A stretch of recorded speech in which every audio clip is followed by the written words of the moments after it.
Okay students, Urdu की prep class की उर्दू की बुक के सफ़ा नंबर 35 ता 38 तक हमने ई के 4 हरफी अल्फाज और 2 हरफी अल्फाज किए हैं। अब हम नोटबुक पर हमारा जो घर का काम है वो देखते हैं।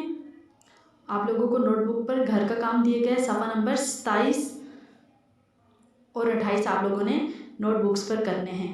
नोटबुक के सफ़ा नंबर 27 और 28 ई के 2 और 4 हरफी अल्फाज। सबसे पहले बा ई बी हर्फ बा और ई, छोटी जे को आधा नीचे ला के फिर ऊपर लेके जाना है। पा ई पी, ता ई ती,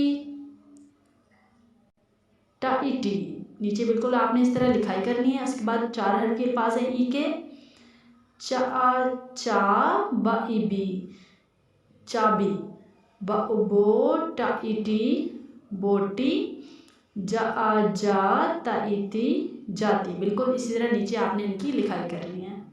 उसके बाद हमारी नोटबुक के कापी के सफ़ा नंबर 28 पर भी ई के 4 हरफी अल्फाज हैं। बा जा ई जी बाजी, मा ओ मो, हर बा को लाइन से नीचे नहीं लाना, चा इची मोची, चा चा चा इची चाची। नीचे आपने बिल्कुल इन 3 लाइनों पे भी लिखना है बिल्कुल इसी तरह।